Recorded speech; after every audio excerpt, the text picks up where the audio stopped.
नमस्कार।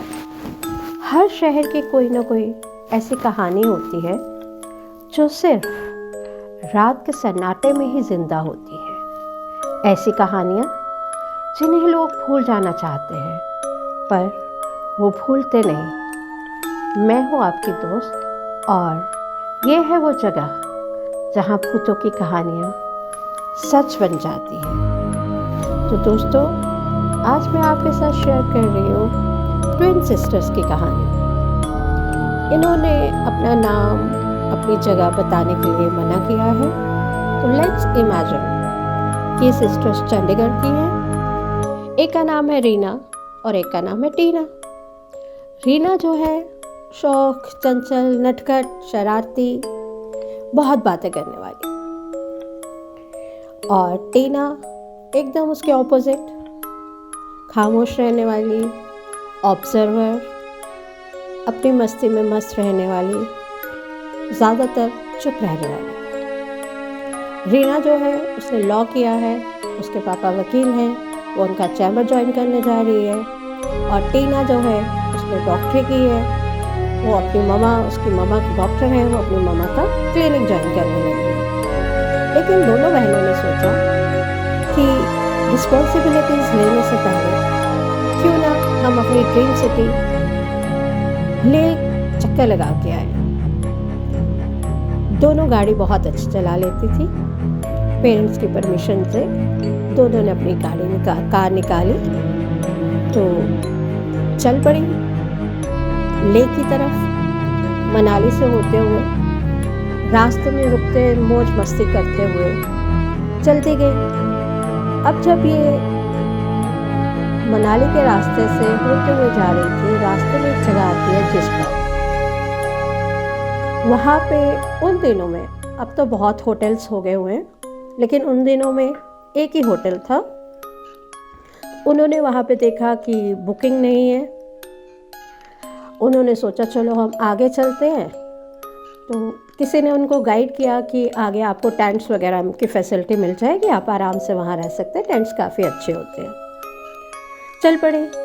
जब ये आगे जा रही थी, थोड़ी दूर पहुँची तो टीना ने कहा बड़ी गंभीर आवाज़ में, रीना, मैं सोच रही हूँ कि जो भी हमें सबसे पहले टेंट मिलेगा हम वहीं रुक जाएं, क्योंकि मुझे कुछ घबराहट सी हो रही है।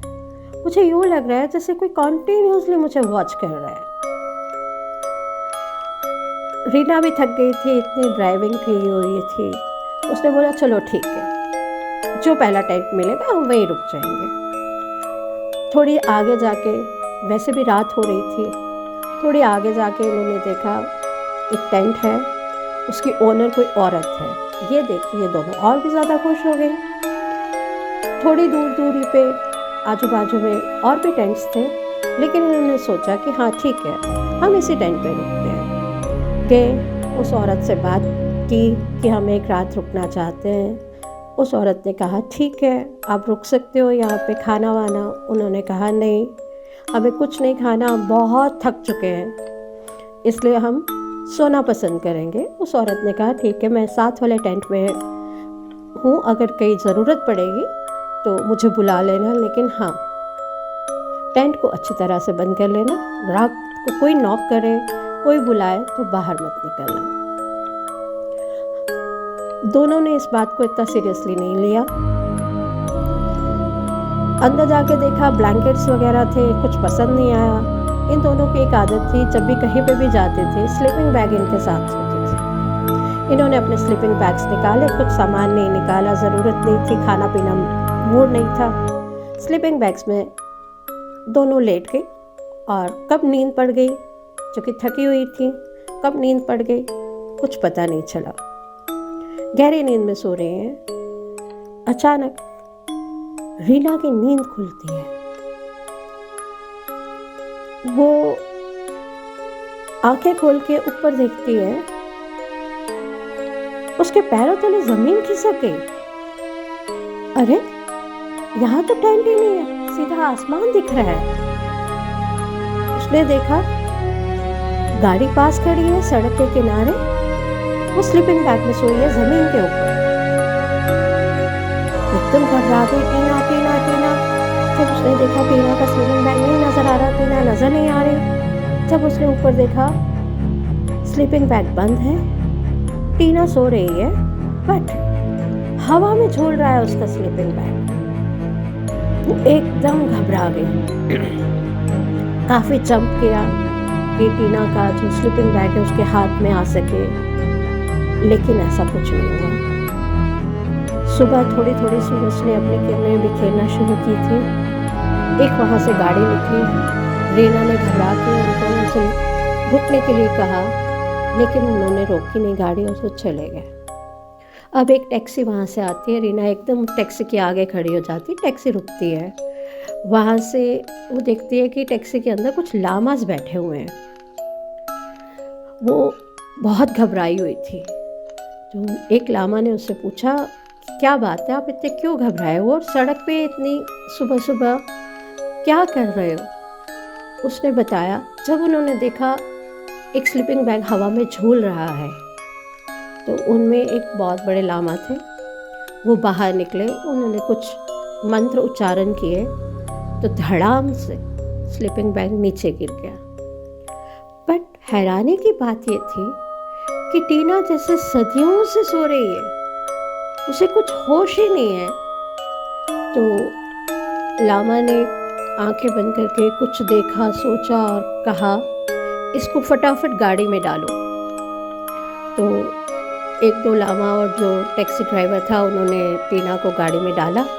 जो बड़े लामा थे वो मेरे साथ गाड़ी में बैठ गए, टीना को पीछे हमने सीट पे रखा और हम लोग निकल पड़े। आगे टैक्सी चल रही है, पीछे हम टैक्सी के चल रहे हैं। मैं बहुत घबराई हुई, पसीना छूट रहा। लामा ने मुझे बोला, बेटा घबराने की कोई ज़रूरत नहीं है, सब ठीक हो जाएगा। लेकिन मैं बार बार पूछूं, टीना होश आ जाएगा, टीना को हुआ क्या, टीना हवा में कैसे गई? लामा ने कहा, विश्वास रखो, थोड़ा सब्र करो। काफ़ी दूर जाके, मुझे अब याद भी नहीं कि कितना लंबा सफ़र गुजर के, एक मोनेस्ट्री नज़र आई। टैक्सी मोनेस्ट्री में रुकी, पीछे पीछे मैंने भी अपनी कार वहाँ पे रोक दी। तो टीना को बाहर निकाला गया, मोनेस्ट्री के अंदर रखा। वहाँ के जो बाकी के लामास थे वो भी सारे आ गए। स्लीपिंग बैग का जिप खोला, टीना बेहोश थी, जैसे सोई हुई है, कोई होश नहीं थी। चारों तरफ लामास बैठ गए, उन्होंने मंत्र उच्चारण करने शुरू किए, ज़ोर ज़ोर से मंत्र उच्चारण शुरू किए। टीना ने एकदम से अपनी आंखें खोली, उसकी आंखें एकदम लाल हो गई थी। उच्चारण की आवाज़, मंत्रों की आवाज़ और ज़ोर से आना शुरू हो गई। मैं ये सब खड़े होके देख रही थी। मैं तो पसीने छूट रहे थे, पता नहीं क्या, हम दोनों अकेले घर से आए हैं। मैं मम्मी पापा को क्या जवाब दूंगी कि टीना को क्या हो गया। एकदम मंत्र उच्चारण बंद हुए, जोर जोर से टीना हंसने लगी और उसकी हंसी बड़ी डरावनी हंसी लगी। तो लामा ने कहा, बोल, तो इस लड़की को क्यों तंग कर रही है? तो उसके शरीर में क्या करने के लिए आई है? वो एकदम से रोने लगी, अपने बालों को नोचने लगी। तो थोड़ा गुस्से से लामा ने पूछा, मैं तुझसे पूछ रहा हूँ, यहाँ करने क्या आई है? चुप होके उसने बोला, तो इस लड़की को तंग क्यों कर रही है? उसने बोला, अगर मैं इसको तंग करूंगी तो इसे कोई बचा नहीं पाएगा। मैं तो तंग नहीं कर रही, मैं सिर्फ अपनी प्रेजेंस शो कर रही थी। उन्होंने बोला, प्रेजेंस शो क्यों कर रहे हो? उसने कहा, आज से 30-32 साल पहले मैं और मेरी बहन, हम दोनों इसी जगह पे अपना टेंट चलाया करते थे। लोग आते थे, खाते थे, सोते थे। लेकिन एक रात मैं और मेरी बहन टेंट में सो रहे थे, कुछ पता नहीं चला, चारों तरफ से आग लगी थी और हम दोनों बहनें आग में झुलस गई। मेरी बहन को तो शायद मोक्ष मिल गया, मुक्ति मिल गई, लेकिन मैं इतने सालों से तड़प रही हूँ। जब मैंने इन दोनों बहनों को देखा, मुझे अपनी बहन याद आ गई।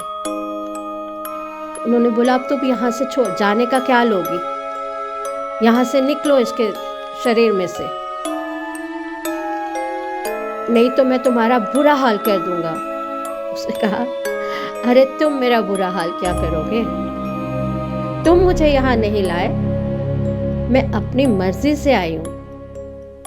मैं चाहती तो आप सबको तमाशा बता देती, लेकिन नहीं, मैं कोई लड़ाई झगड़ा नहीं चाहती, मैं किसी को तंग करना नहीं चाहती, मैं सिर्फ चाहती हूँ एक मुक्ति, मोक्ष, और वो भी इस लड़की के हाथों। लामा ने और बाकियों ने टीना से कुछ रिचुअल्स करवाए और फाइनली उसके शरीर को वो आत्मा छोड़ के तो चली गई। लेकिन टीना को तो कुछ पता नहीं क्या हुआ क्या नहीं, लेकिन मैंने सब कुछ देखा। बहुत घबरा गई थी। मैंने उस घबराहट में अपने पेरेंट्स को कॉल किया, उनको बताया, और जैसे सुबह हुई मेरे पेरेंट्स पहुंच गए।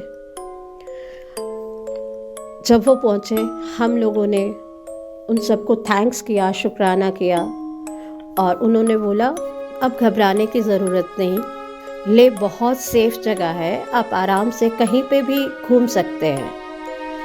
हम लोग वहाँ से निकले, ले पहुँचे, लेकिन दूसरे ही दिन हम अपनी ड्रीम सिटी से अलविदा लेते हुए निकल गए। लेकिन अब की बार हम मनाली वाले रास्ते से नहीं आए। हम दोबारा उस जगह को देखना नहीं चाहते थे, वहाँ से गुजरना नहीं चाहते थे। हम लोग श्रीनगर के रास्ते से होते हुए जम्मू, फिर चंडीगढ़ पहुँचे। हाँ, अब हम अपनी ज़िंदगी बहुत आराम से गुजार रहे हैं। हम दोनों बहनों की शादी हो गई है और हम अपनी फैमिली के साथ दोबारा गाड़ी में कुछ साल पहले, 3-4 साल पहले लेह में आए थे। लेकिन अब ऐसा कुछ नहीं है, वो जगह हमें याद भी नहीं, बिल्कुल बदल गया है सब कुछ। अब हम खुशी खुशी रहते हैं, लेकिन जब भी वो बात याद आती है रोंगटे खड़े हो जाते हैं। तो ये थी कहानी ट्विन सिस्टर्स की। नाम इमेजिनरी थे, जगह इमेजिनरी थी, लेकिन कहानी सच्ची है। और इसी के साथ नमस्कार। अगर आप में से भी कोई अपनी अनोखी दास्तां सुनाना चाहता है तो मुझे कमेंट करके अपनी स्टोरी बताइए, तो नेक्स्ट स्टोरी हो सकता है आपकी हो। नमस्कार।